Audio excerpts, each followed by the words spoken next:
Well, as promised, we're going back to our reporter Tikani Magwedze, who is in the Northern Cape for us, as the President today will be leading the National Heritage Day celebrations in that province. Heritage Day marks 25 years since South Africa transitioned to democracy, and our Hitikani Magwedze joins us live once again. Hitikani, good morning to you. I hope you're not having to speak Afrikaans again, but as I say, your Afrikaans is much better than mine. What have you got for us?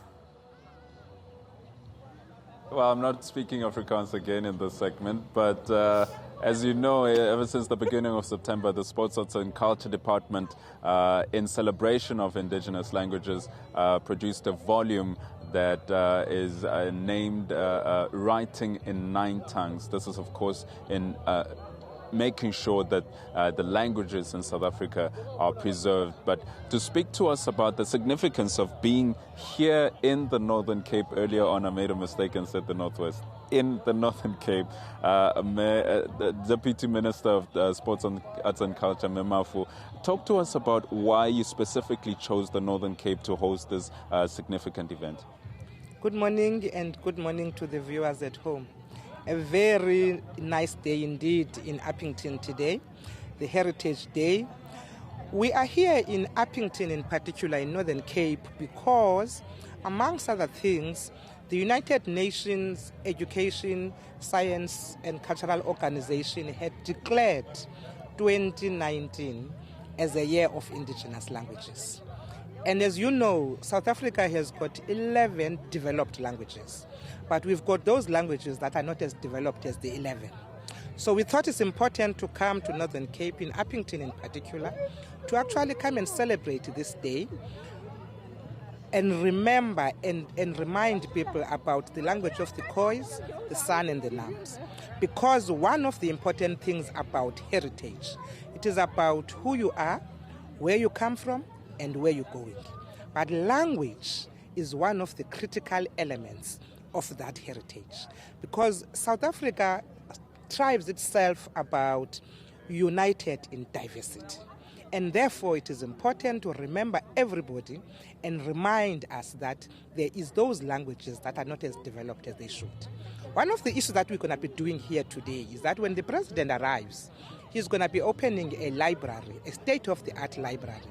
One of the work that is going to be doing that library is to actually record oral history on these languages, the Khoisan and the Nam and the Nam, so that the young people in this area, when they want to know more about that language and that history and that culture, they can just go to the library, listen to the recordings, so that even if old people, they leave us, but the history remains. Because one of the important things about the culture and history is that it must be, given over to the generations to come. If you don't do that, that culture dies. And we are here to make sure that that culture doesn't die, because it's part of South African history. Absolutely, Minister. We know some languages. I mean, many people might not know that there are languages that are not official languages. I mean, as we were speaking, we have the Nam, we have the Ngu, Limpopo, we have the Bulobedu languages. And these are languages that their custodians feel are cast aside and not recognized, and many of them have been crying that they should be made official. We won't enter into that discussion, but how are you trying to make sure that these languages, actively trying to make sure that these languages are preserved and are celebrated in themselves beyond just Heritage Day? Yes.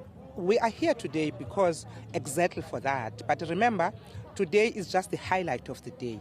We've been doing the work here throughout this year to make sure that exactly that. But amongst other things as well is that, particularly in this area, we are looking at having a memorandum of understanding as well with the Department of Basic Education to have these basic languages taught in schools, particularly for young people to understand and read and understand their language. Because you see, language, once you are able to internalize it, it actually makes you feel good about yourself. And therefore, that's what we're looking at as a long-term process.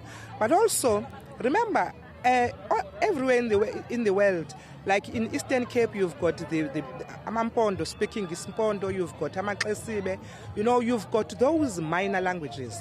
But when South Africa got its independence, they agreed on a language that would embrace all the people at that particular time, and then they chose 11. But there's many more languages in South Africa, a lot. South Africa is very rich in culture. South Africa is very rich in heritage.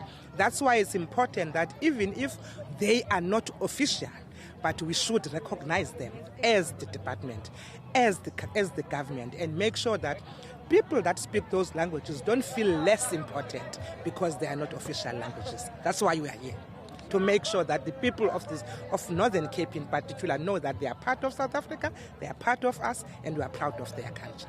We're very thankful that you are here, Minister. Thank you for talking to us. Pleasure. That was the Deputy Minister of the Sports, Arts and Culture Department, Ramaphosa, talking about the other languages that might not be central and official languages. And as I said earlier, we know some of these languages. For example, in Limpopo, we have the Bolobedu language. And when they're describing a fish drink, they would say, "Kia bila bila, mara kia dronya." Natasha, I'll come back to the office and teach you some of that. Thanks, Itakani. Absolutely.